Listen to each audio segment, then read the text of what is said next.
안녕하세요, 신비박스입니다. 오늘은 소말리아 모가디슈에서 미군과 소말리아 민병대 사이에서 발생한 전투, 모가디슈 전투에 대해 알아보겠습니다. 소말리아는 1969년 군사 쿠데타로 정권을 장악한 시아드 바레가 22년의 독재 끝에 소말리아의 군벌들에 의해 축출됐습니다.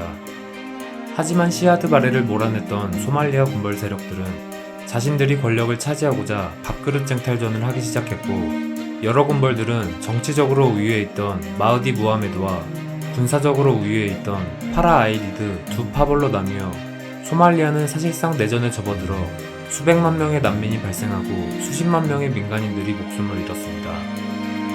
이에 국제연합은 소말리아에 대한 평화적 구호활동을 결의하여 평화유지군을 파병하고 식량과 물자를 지원했습니다. 하지만 군벌 사이에 무력투쟁이 격화되고 국제연합의 물자 약탈과 평화유지군에 대한 공격까지 발생하게 되자 미국은 소말리아의 민간인과 UN 평화유지군의 안전을 확보하고 필요시 소말리아 군벌과의 교전까지 엄두하여 모가디슈에 해병대와 제10산악사단 등을 투입하게 되고, 미군이 상륙하자 점차 소말리아는 안정을 되찾아가게 됩니다. 하지만 미군을 파병했던 조지 부시 대통령의 임기가 끝나고 클린턴 행정부가 들어서자 경제를 우선시하던 클린턴은 소말리아에 배치된 미군을 철수시키기 시작했습니다.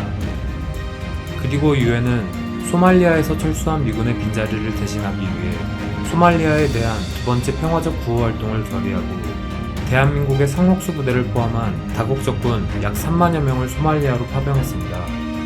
하지만 파키스탄군으로 이루어진 유엔군이 소말리아 민병대로부터 공격당해 24명이 사망하는 사건이 발생하고, 아직 소말리아에 남아있던 미군의 헌비가 공격당해 미군 4명이 사망하는 등 유엔의 다국적군은 소말리아 민병대의 공격으로 지속적인 피해를 입었습니다.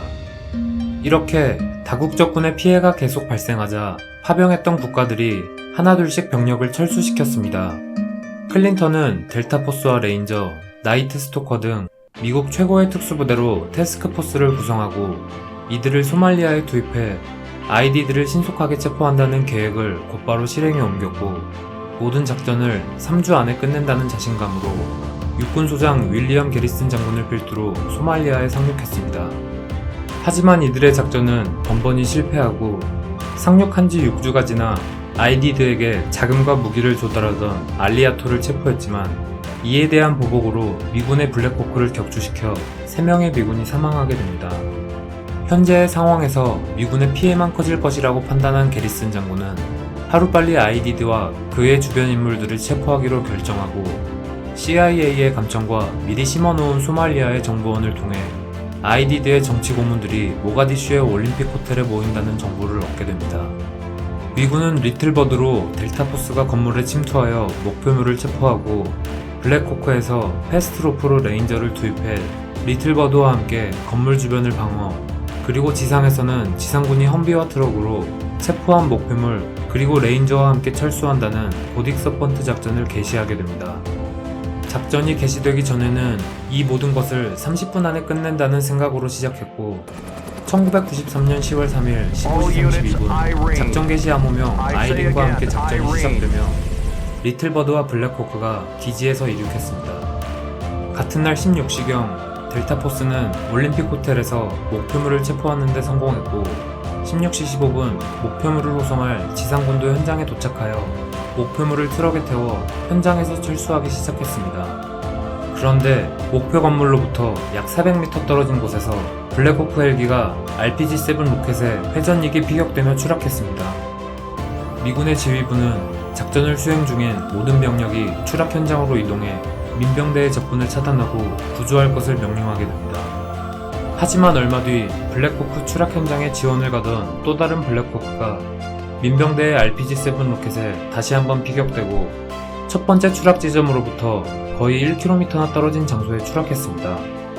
게리슨 장군은 작전을 수행 중인 모든 군인들이 첫 번째 추락지에 묶여있고 두 번째 추락한 블랙호크에는 생존자가 없을 것이라 판단하고 구조를 포기했지만, 2명의 델타포스 저격수가 게리슨 장군의 만류에도 아직은 생존자가 있을 것이라 판단하고 자원해서 현장으로 투입하게 됩니다. 추락한 블랙호크에서 3명의 사망자가 발생했지만 이들의 예상처럼 조종사 마이클 듀란트가 생존해 있었습니다. 하지만 델타포스의 저격수는 밀물처럼 밀려드는 민병대에 의해 사망하고 마이클 듀란트는 민병대에게 포로로 잡히게 됩니다. 목표 건물로의 이동과 블랙호크 2대의 추락, 그리고 추락지로 이동하는 과정에서 미군의 사망자와 부상자가 속출했고 추락지로 이동한 지상군까지 현장에 고립되며 작전은 완전히 실패했습니다. 저녁이 되며 모가디슈 시내에서의 교전은 소강 상태로 접어들었지만 부상당한 미군이 치료를 받지 못해 사망하기도 했습니다. 지휘부는 고립된 군인들을 구출하기 위해 파키스탄, 말레이시아, 독일 등 유엔의 다국적군 장갑차 수백 대를 동원해 구출 작전에 돌입합니다.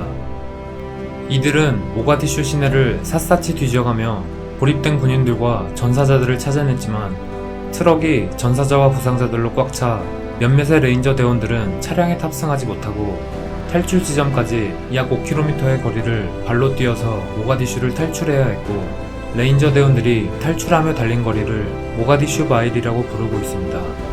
미군은 고딕서펀트 작전으로 총 18명이 사망, 73명이 부상, 1명이 포로로 잡혔으며 소말리아 민병대는 약 3천여 명 정도가 부상 또는 사망했습니다. 민병대가 우글대는 적진 한복판에 헬기를 띄우는 무리수와 장갑차 없이 무리한 작전을 강행하는 등 작전에는 수많은 문제점들이 있었고 결국 아이디들을 체포하지 못하고 소말리아에서 철수하게 됐습니다. 그리고 포로로 잡힌 마이클 듀란트는 약 2주 뒤에 석방됐고 마이클 듀란트를 구출하다가 사망한 2명의 델타포스 대원에게는 미군 최고훈장인 명예훈장 메달 오브 아너가 추서됐습니다. 모가디슈 전투는 이 전투를 배경으로 한 논픽션 소설인 블랙호크 다운이 그리고 소설을 원작으로 리들리 스콧 감독의 영화이자 조시 하트넷, 이완 맥그리거, 에릭 바나, 톰 하디, 올랜도 블룸 등 많은 유명 배우들이 출연한 전쟁 명작 블랙호크 다운이 만들어지며 소말리아의 암울한 상황과 모가디슈 전투를 세상에 알리는 계기가 됐습니다. 소말리아의 암흑기에서 사망한 민간인과 그들을 지원하기 위해 목숨을 바친 군인들의 명복, 그리고 소말리아와 미얀마 등의 나라에 다시 한번 평화가 찾아오길 기도하며 오늘 영상은 여기서 마치겠습니다. 감사합니다.